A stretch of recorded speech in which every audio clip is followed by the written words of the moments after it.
Hello विद्यार्थी मित्रांनो, आपण मागच्या याच्यामध्ये बघितलं होतं क्लासमध्ये किंवा पार्टमध्ये बघितलं होतं की NaCl काय झाला होता, ब्रेक झाला होता. कसा ब्रेक झाला तो?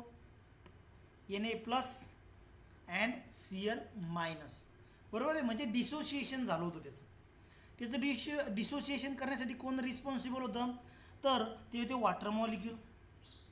कारण ते वॉटर मॉलिक्यूल काय करतात, त्या दोघांच्या मधात जाऊन बसतात आणि त्यांना काय करतात, डिसोसिएट करत असतात, वेगळं करत असतात. आता ज्यावेळेस ते वेगळं होतात सोल्युशनमध्ये, त्यावेळेस आपण इथं काय लिहितो, AQ लिहित असतो. म्हणजे याचा अर्थ काय, ॲक्वियस किंवा पाण्यात विरघळलेले आहेत. ठीक आहे. आता आपण बघणार अरेनियस थेरी. आता अरेनियस थेरी ही काय माहिती का, ही आहे ॲसिड आणि बेसबद्दल. अरेनियस थेरी कशाबद्दल आहे? ॲसिड आणि बेसबद्दल ही अरेनियस थेरी आहे. आता या थेरीमध्ये नेमकं काय आहे ते आपण बघू. एकदम सिंपल आहे, पहिले वाचून बघू. Swedish scientist Arrhenius put forth a theory of acid and bases in year 1887. म्हणजे 1887 मध्ये अरेनियसने ॲसिड आणि बेस थेरी दिलेली आहे. This theory gives definition of acid and bases as follows. म्हणजे ते ॲसिड आणि बेसची थेरी डेफिनेशन देते. कशाची? ॲसिडची आणि बेसची डेफिनेशन दिल्या जाते त्या थेरीमध्ये. ते आपण आता बघू. सपोज HCl आहे, याला डिसोसिएट केलं आणि काय तयार होते मग? H plus and Cl minus, बरोबर आहे. H plus and Cl minus तयार होतं. याचा अर्थ काय की ज्याच्यामध्ये, ज्या कंपाऊंडमध्ये H प्लस आयन आलेला असेल, ज्या कंपाऊंडमध्ये H प्लस आयन आलेला असेल, तो कंपाऊंड ॲसिड आहे. अरेनियस थेरीनं काय सांगितलं, ज्या कंपाऊंडमध्ये H प्लस आयन आहे ते सगळेच्या सगळे काय असतील, ॲसिड असतील. ठीक आहे. मग आता दुसरं काय, चला आणखीन बघू आपण. आता एक्झाम्पल्स दिलेले असतील आपल्याला. बघा, पहिलं एक्झाम्पल NaClच आहे. NaCl गॅसियस स्टेटमध्ये, त्याला काय केलं आपण, पाण्यामध्ये टाकलं, ॲक्वेस सोल्युशन केलं त्याचं तयार आणि डिसोसिएट केलं, त्याला ब्रेक केलं. काय तयार झालं? Na plus Cl minus. आता याच्यामध्ये Na प्लस आहे, सॉरी H प्लस आहे, म्हणून हा कोण आहे? ॲसिड आहे. हा कोण राहील मग? ॲसिड राहील. बघा तर ॲसिडची डेफिनेशन काय? An acid is a substance which on dissolving in water gives rise to H plus ion as the only cation. Cation means काय? Positively charge ions. Cation means काय असतं? पॉझिटिव्हली चार्ज आयन असतं. म्हणजे एखादं acid ज्यावेळेस आपण पाण्यामध्ये टाकू, ते काय करणार? H प्लस आयन देईल, म्हणजे कॅटायन देईल फक्त. ठीक आहे. ॲनायन देणार म्हणजे कॅटायन देईल, H प्लस कॅटायन देईल. एक्झाम्पल बघा, HCl दिलं. दुसरं एक्झाम्पल H2SO4, हायड्रोजन सल्फाईड, वॉटरमध्ये टाकला, लिक्विड फॉर्म होता. मग तयार काय झालं? H प्लस आयन मिळाला. म्हणजे याचा अर्थ हा कोण आहे? ॲसिड आहे. आणि SO4 मायनस, SO4 मायनस, पण हा कोण आहे? H प्लस आयन असल्यामुळं ॲसिड. त्यानंतर पुन्हा याला आपण ब्रेक केलं. काय केलं? SO4 मायनसला आपण परत ब्रेक केलं. त्यानं काय दिलं? H प्लस SO4 2 मायनस दिला. याचा अर्थ इथे पण कोण आहे? H प्लस आयन आहे आणि H प्लस आयन आहे, म्हणून हे कंपाऊंड सुद्धा काय आहे? ॲसिड आहे, असं आपल्याला लक्षात येतं. ठीक आहे. असं आपल्याला इथं लक्षात येतं. मग आता समोर बघा, यूज युअर ब्रेन पॉवरमध्ये काय दिलेले त्यांनी, काही कंपाऊंडचे नावं दिलेले आहेत. ते कंपाऊंडचे नावं आपल्याला बघायचं आहे की ते ॲसिड आहे की बेस आहेत, हे आपल्याला इथं काय करावं लागणार? एक्सप्लेन करावं लागणार. ठीक आहे. आपण काय करू? त्याला एक्सप्लेन करू. चला तर मग, what are the name of following compound. आता खालील दिलेले जे कंपाऊंड आहेत यांची नावं काय आहेत? पहिल्याचं नाव काय मग? नायट्रिट. दुसऱ्याचं काय? Sodium oxide. आणि तिसऱ्याचं काय? Calcium oxide. पहिल्याचं नाव काय? नायट्रिट. दुसऱ्याचं नाव काय सोडियम ऑक्साईड आणि तिसरा जो आहे CaO सोडियम ऑक्साईड त्याचं नाव राहील. ठीक आहे. मग परत एकदा सांगतो NH3 आहे तिथं बरोबर आहे. मग याचा अर्थ आहे नायट्रिट. नाव लिहून घेऊ आपण नायट्रिट. जर NO2 असतं तर नायट्रेट यात कन्फ्यूज व्हायचं नाही. Na2O सोडियम ऑक्साईड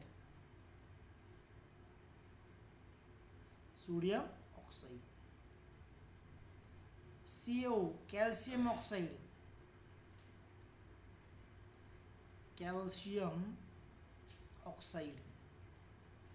ठीक आहे. हे झाले त्याचे नाव. When the above compound are mixed with water, then combine with water. Complete the following table by showing the ions formed by their combination with water. आता काय करायचे, हे जे आपल्याला मिळत आहेत NH3, NO2O, CaO यांना आपल्या कोणासोबत मिक्स करायचे, वॉटर सोबत मिक्स करायचे आणि आपल्याला काय मिळणार ते इथं सांगायचं आहे. तर पहिलेचे त्यांनी सॉल्व करून दाखवलं. NH3 प्लस H2O यानं काय दिलं NH4 प्लस आणि OH मायनस. आता हा ॲसिड आहे का मग, तर याच्यामध्ये काय मिळालं आपल्याला OH मायनस मिळाला म्हणून हा ॲसिड नाही तर हा राहील बेस. हा काय राहील बेस राहील. ठीक आहे. कारण जसं की H प्लस आयन मिळाला की ॲसिड, त्याचप्रमाणे OH मायनस आयन जर मिळाला तर तो काय असतो बेस असतो. हे लक्षात ठेवायचं. आता समोर काय मग Na2O इथं काय लिहावं लागणार आपल्याला H2O बरोबर. काय लिहावं लागणार H2O काय राहील ते लिक्विड. आता ट्वाईस Na तयार काय लिहित मग आता समोर ट्वाईस Na. आता O जर इकडे गेला तर काय होतं 2 O तयार होतील म्हणजे ट्वाईस OH मायनस काय तयार होईल ट्वाईस OH मायनस ॲक्वियस सोल्युशनमध्ये. म्हणजे हा पण काय राहील बेस राहील. ठीक आहे. हे कसं काय कळालं ना, कारण हा H2 होते, हा ऑप्शन 1 होता, मग हा ऑप्शन इकडे गेला मग तयार काय झालं ट्वाईस OH मायनस. आता इकडे बघा CaO प्लस H2O. आता काय तयार होईल मग Ca plus twice 2 plus Ca2 plus plus twice OH minus calcium. Electronic configuration काय 2 8 8 2. आउटरमोस्ट शेलमध्ये 2 इलेक्ट्रॉन आहे, त्यानं जर 2 इलेक्ट्रॉन लॉस केले ऑक्टेट कंप्लीट करण्यासाठी उरणार काय 2 8 8. याचा अर्थ 2 इलेक्ट्रॉन कमी म्हणून त्याच्यावर 2 पॉझिटिव्ह चार्ज आलेले दिसतील. ठीक आहे. मग आता हे 2 इलेक्ट्रॉन घेतले कोण, एक इलेक्ट्रॉन घेतला एका OH मायनस ना, दुसरा इलेक्ट्रॉन घेतला दुसऱ्या OH मायनस ना, 2 OH मायनस आहे ना बघा ना ट्वाईस OH मायनस. ठीक आहे. अशा प्रकारे ते राहील. आता बेस बघा, बेस म्हणजे काय मी तुम्हाला आधीच त्याची कन्सेप्ट क्लिअर झाली असेल. असं कंपाऊंड की जे डिसोसिएट झाल्यानंतर OH मायनस आयन देतं. काय लक्षात ठेवायचं, असं कंपाऊंड जे डिसोसिएट झाल्यानंतर OH मायनस आयन देतं ते असतं बेस. आणि याला मायनस आयनला आपण म्हणत असतो ॲनायन. काय म्हणतो आपण त्याला ॲनायन म्हणत असतो. असं कंपाऊंड जे ॲनायन देईल ते असणार base. For example NaOH and COH/2 2 example दिलेले आहेत. आता NaOH बघा Na प्लस OH मायनस तयार झाला इथं, वॉटरनं डिसोसिएट केलं त्याला बरोबर की नाही. त्यानंतर बघा CaOH/2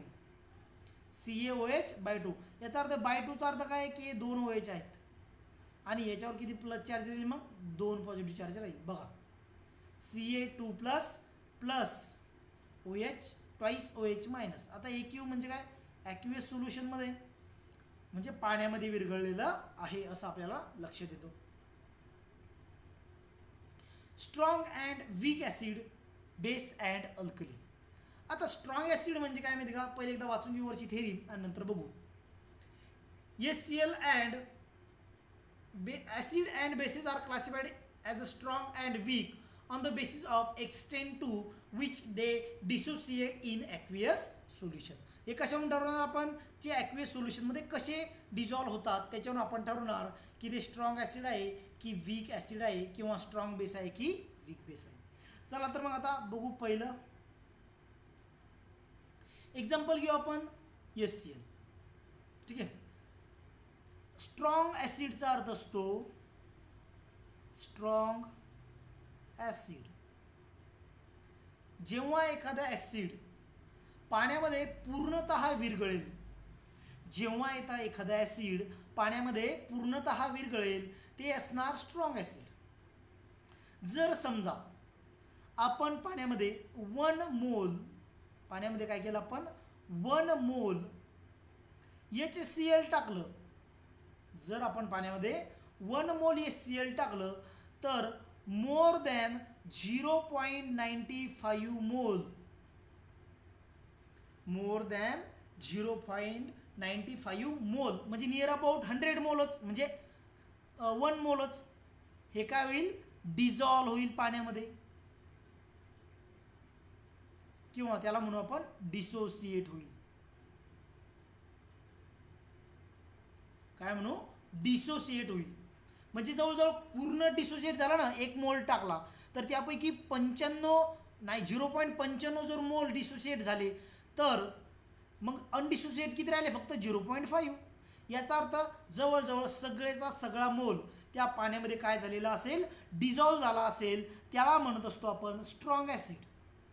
त्याला काय म्हणणार आपण, स्ट्रॉंग ॲसिड, जे पाण्यामध्ये कम्प्लिटली डिझॉल्व्ह होईल आणि H+ आयन जास्त राहतील. त्यामध्ये काय राहील मग, H+ आयन जास्त प्रमाणात राहतील. त्याला म्हणणार आपण स्ट्रॉंग ॲसिड. काय म्हणणार त्याला आपण, स्ट्रॉंग ॲसिड. चला तर मग आता थेरीमध्ये बघूया काय दिलेलं आहे. On dissolving in water a strong acid dissociate almost completely. बघा पाण्यामध्ये ते पूर्णतः विरघळलेलं असते. And the resulting aqueous solution contain mainly H+ ion. आणि त्यामध्ये सगळ्यात जास्त काय राहतं मग, H+ आयन जास्त प्रमाणात राहतात. And the concerned acid radicals for example, आणि त्यामध्ये ॲसिडिक रॅडिकल सुद्धा प्रेझेंट राहतील. कन्सर्न्ड ॲसिडिक रॅडिकल म्हणजे काय, आता HCl जर तुटला तर H+ हा झाला बेसिक रॅडिकल आणि Cl- हा झाला ॲसिडिक रॅडिकल. AR लिहू आपण त्याला, बरोबर आहे. म्हणजे कन्सर्न्ड ॲसिडिक रॅडिकल त्या ठिकाणी प्रेझेंट राहतील. आता HCl एक्झाम्पल बघा स्ट्रॉंग ॲसिडचे, HCl, HBr, HNO3 and H2SO4 हे एक्झाम्पल आहे स्ट्रॉंग ॲसिडचे. HCl, HBr, HNO3, H2SO4 हे 4 एक्झाम्पल त्यांनी आपल्याला दिलेले आहेत. आता वीक ॲसिड म्हणजे काय बघू तर, weak acid, what is mean by weak acid. आता स्ट्रॉंग ॲसिड बघितलं, आता पाहणार आपण वीक ॲसिड. स्ट्रॉंग ॲसिड कसं होतं रे, की ते पाण्यामध्ये कसं होतं, कम्प्लीट डिझॉल्व्ह होत होतं. एक्झाम्पल लिहू आपण HBr, HNO3. ठीक आहे, एक्झाम्पल बघा. आता बघा वीक ॲसिड. वीक ॲसिड म्हणजे काय, असं ॲसिड की जे पाण्यामध्ये टाकल्यानंतर पूर्णतः विरघळत नाही, म्हणजे पूर्ण विरघळणार नाही. फक्त किती विरघळणार मग, आता सपोज आता बघू, त्यात बघितलं तर आपण 1 मोल टाकला, याचा पण 1 मोल टाकू तर हा जो 1 मोल आहे ना, जास्तीत जास्त 0.5 मोल टू 0.10 मोल एवढंच ॲसिड पाण्यामध्ये डिसोसिएट होणार आहे. बाकीचं ॲसिड डिसोसिएट होणार नाही, ओरिजिनल फॉर्ममध्ये पाहायला मिळेल. त्याला म्हणायचं वीक ॲसिड. कळालं वीक ॲसिड काय म्हणायचं, की 1 मोल जर पाण्यात टाकलं तुम्ही आणि त्यापैकी 0.5 किंवा 0.10 मोल डिसोसिएट झालं आणि जवळजवळ 90 मोल जसंच्या तसंच राहिलं, डिसोसिएट झालं नाही, तर त्याला म्हणणार आपण वीक ॲसिड. काय म्हणणार त्याला? Weak acid. आणि वीक ॲसिडमध्ये H+ आयन खूप कमी असतात, कारण ते डिसोसिएटच झालं नाही तर H+ आयन कुठून तयार होणार आहे? म्हणून H+ आयन हे कसे असतात? कमी असतात. कोणामध्ये? वीक ॲसिडमध्ये. कळालं वीक ॲसिडमध्ये काय? तर चला आता थेरी बघू. Weak acid on dissolving in water, a weak acid does not dissociate completely. म्हणजे ते पूर्णतः डिसोसिएट होत नाही, जास्त प्रमाणात अनडिसोसिएट राहतं, म्हणजे वेगळ्या फॉर्ममध्ये तयार होणार नाही. The resulting aqueous solution content H+ ion, the concern acidic radical in small proportion. जर ते डिसोसिएटच झालं नाही तर H+ आयन आणि ॲसिडिक रॅडिकल्स तयार होण्याचा प्रश्नच तयार होत नाही. बरोबर की नाही? जेव्हा ते तुटल तेव्हा H+ आयन तयार होईल, पण हा कमी तुटला म्हणजे कमीच H+ आयन त्या ठिकाणी प्रेझेंट राहतील. Along with a large proportion of, मग मी काय सांगितलं, जास्त प्रमाणात काय राहील? Undissociated molecule of acid. म्हणजे असे मॉलिक्यूल की जे पूर्णतः डिसोसिएट झालेले नाही, तुटलेले नाही, तेच पाण्यामध्ये राहतील जास्त प्रमाणात. एक्झाम्पल काय? NH3COOH, त्याचं नाव आहे ॲसिडिक ॲसिड, विनेगरमध्ये असते. आणि CO2 carbon dioxide. Carbon dioxide is a acidic gas, हे तुम्हाला लक्षात ठेवायचं. कार्बन डायऑक्साईड कसा गॅस आहे? ॲसिडिक गॅस आहे. चला तर आता CH3COOHचं ब्रेकडाऊन करून बघू. ठीक आहे. CH3COOH याला जर ब्रेक केलं तर काय तयार होईल? CH3COO- H+ असं तयार होतं. ठीक आहे, असं ते तयार होत असते. म्हणजे H+ हे आयन कमी प्रमाणात राहतील. कोणामध्ये? वीक ॲसिडमध्ये. स्ट्रॉंग ॲसिडमध्ये जास्त प्रमाणात राहतील. Strong acid. ठीक आहे, अशा प्रकारे स्ट्रॉंग ॲसिड आणि वीक ॲसिड तुम्हाला कळालेलं असेल, ते आपलं कंप्लीट होतं. आता बघू आपण strong base and weak base. Same आहे असंच, टायटल टाकू आपण स्ट्रॉंग बेस.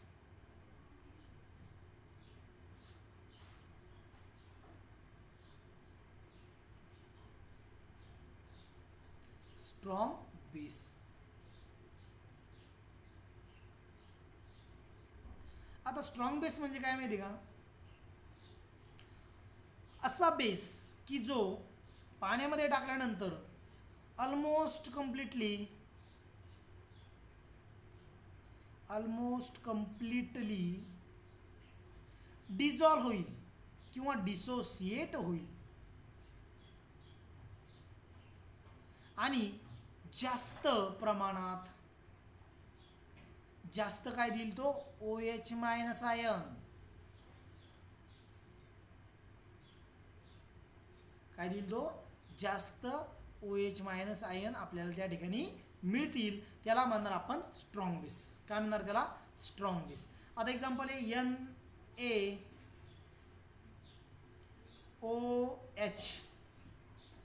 NaOH. याला जर तोडलं Na+OH- खूप जास्त प्रमाणात राहतो, म्हणजे हा स्ट्रॉंग बेस आहे. काय आहे? हा स्ट्रॉंग बेस आहे असं आपल्याला लक्ष देतं, कारण जास्त प्रमाणात OH- रॅडिकल्स तो आपल्याला तिथे देणार आहे. ठीक आहे, चला तर आता थेरीमध्ये बघूया काय दिलेलं आहे. Strong base on dissolving in water, a strong base dissociate almost completely. बघा, ऑलमोस्ट कम्प्लिटली हा शब्द आलेला आहे, म्हणजे जास्त प्रमाणात ते पाण्यामध्ये काय होईल? डिसोसिएट होईल, वेगळं होऊन जाईल. And the resulting aqueous solution contain mainly OH- ion. हेही तुम्हाला सांगितलं मी की यामध्ये काय राहील? OH- आयन हे जास्त प्रमाणात राहतील. And concern basic radical. आता OH- कोण आहे? Acidic radical. आणि बेसिक रॅडिकल कोण आहेत? जे असतील ते Na असतील, K असेल, Ca असेल, हे सगळेजण बेसिक रॅडिकल असतील, त्याच्यासोबत ते राहतील. ठीक आहे, आता एक्झाम्पल दिलेलं आहे NaOH strong base, KOH strong base, COH/2 strong base and Na2O strong base.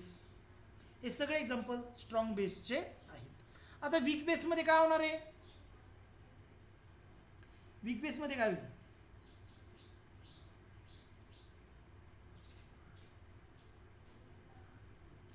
Weak बेसमध्ये ज्यावेळेस आपण त्याला पाण्यात टाकू, वीक बेस